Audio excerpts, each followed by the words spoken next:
जी नमस्ते, मैं हूँ राकेश और स्वागत है आपका हमारे यूट्यूब चैनल एजुकेशन फायर पे। सीटेट जुलाई 2025 एसएसटी का प्रिपरेशन कर रहे हैं और अभी तक हम सबसे पहले इतिहास के ऊपर चैप्टर बाय चैप्टर डिस्कस कर रहे हैं, जिनमें से कि क्लास 6 और क्लास 7 इतिहास हमने कंप्लीट कर लिया है। वर्तमान में हम एनसीईआरटी क्लास 8 का चैप्टर नंबर 8 करेंगे। मैंने आपको इससे पहले वाले सेशन में, जब हमने इससे पहले क्लास करी थी, हमने चैप्टर नंबर 7 किया था और 7 को 2 भागों में डिवाइड किया था, क्योंकि पार्ट थोड़ा बड़ा था और समझाना भी था।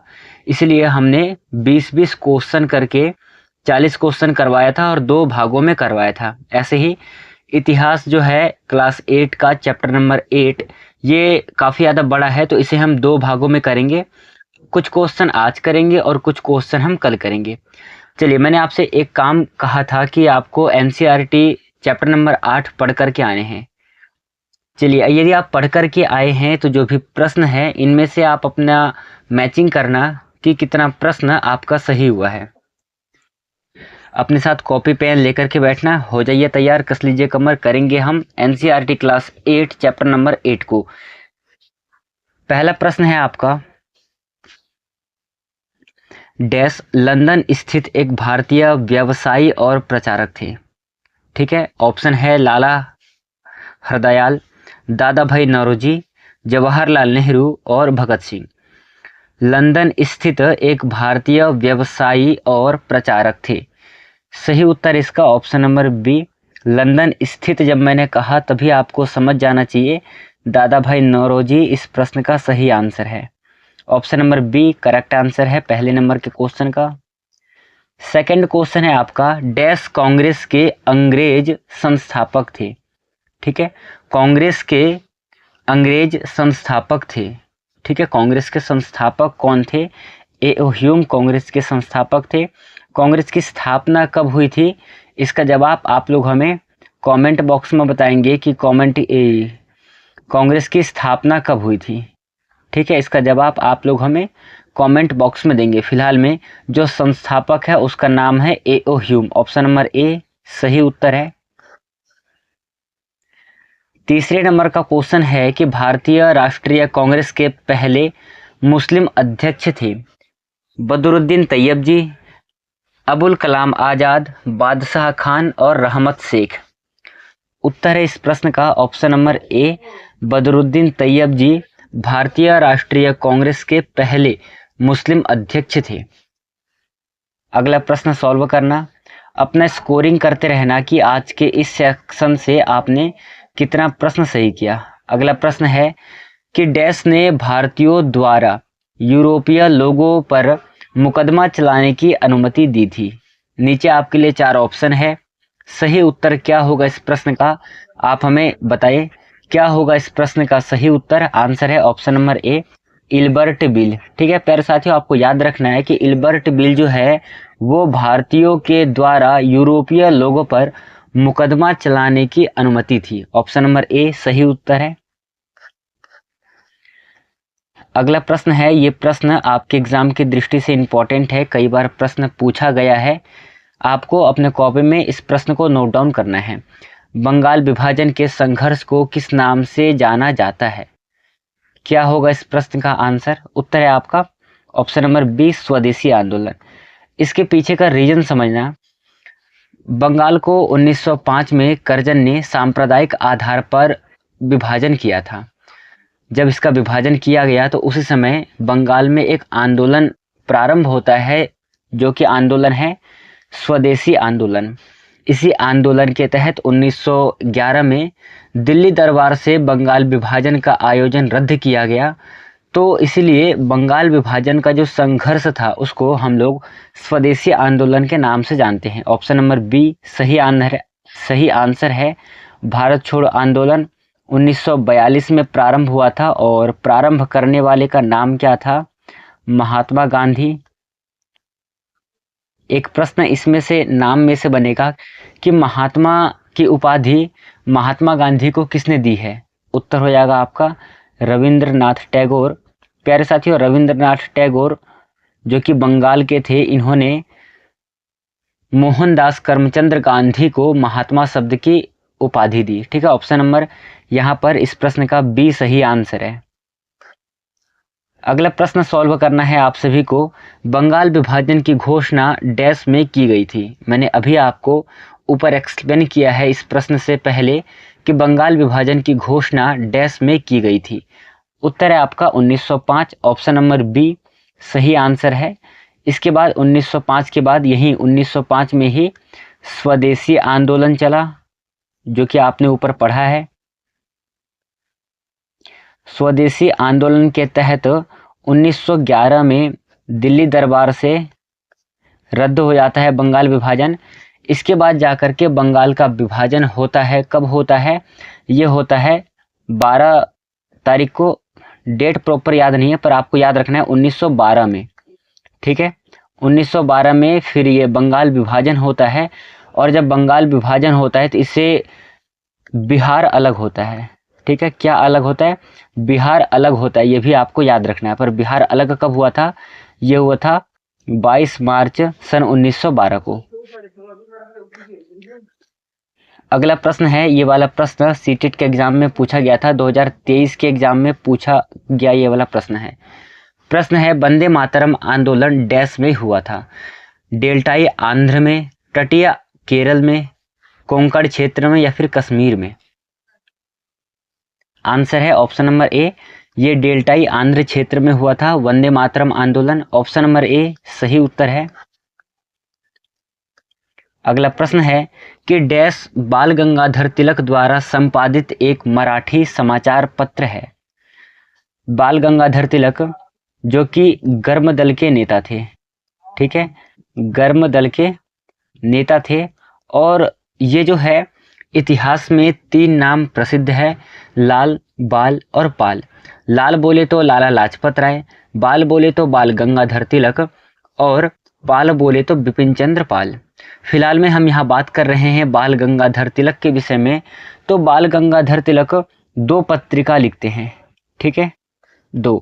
एक पत्र लिखते हैं मराठा, दूसरा पत्रिका लिखते हैं केसरी। मराठा पत्रिका ये लिखते हैं इंग्लिश में और जो केसरी पत्रिका है वो लिखते हैं मराठी भाषा में। यहाँ पर आपसे पूछा गया है कि बाल गंगाधर तिलक द्वारा संपादित एक मराठी समाचार पत्रिका है। ठीक है, याद रखना मराठी पूछा है। उत्तर हो जाएगा आपका ऑप्शन नंबर बी सही आंसर है। अगला प्रश्न है कि दादा भाई नौरोजी द्वारा लिखी गई एक पुस्तक थी। ये नीचे आपके लिए 4 ऑप्शन दे रखा है, 4 पुस्तकों के नाम दे रखे हैं। इनमें से दादा भाई नौरोजी के द्वारा कौन सी बुक लिखी गई है? सही उत्तर हो जाएगा ऑप्शन नंबर सी, भारत में गरीबी और गैर ब्रिटिश शासन। ये जो बुक है दादा भाई नौरोजी के द्वारा लिखी गई है। अगला प्रश्न है आपके लिए 10वें नंबर का प्रश्न है कि लाला लाजपत राय डैश के सक्रिय सदस्य थे। ठीक है, यहाँ पर क्या पूछा कि लाला लाजपत राय डैश के सक्रिय सदस्य थे। आपको बताना है किसके सक्रिय सदस्य थे। उत्तर है आपका ऑप्शन नंबर सी सही आंसर हो जाएगा, आर्य समाज के सक्रिय सदस्य थे। और आपको पता है कि आर्य समाज की स्थापना कब हुई थी? जल्दी से कमेंट करके बताना। मैंने आपको इससे पहले वाले सेशन में बताया था। स्थापना कब हुई थी? 1875 में हुई थी। कहाँ पर हुई थी? इसका जवाब जल्दी से कमेंट करके बताना। ये हुई थी मुंबई में। और इसके संस्थापक कौन थे? संस्थापक कौन थे? इसके संस्थापक थे दयानंद सरस्वती। ये नाम आपको याद रखना है। दयानंद सरस्वती द्वारा रचित एक बुक है, नाम है सत्यार्थ प्रकाश। क्या नाम है? सत्यार्थ प्रकाश। ये जो है 14 समोल्लास में विभाजित है, ये भी आपको स्मरण रखना है। चलिए, यहाँ पर इसका ऑप्शन नंबर सी सही आंसर है। अगला प्रश्न है आपके लिए, डैश 1878 में सामने आया?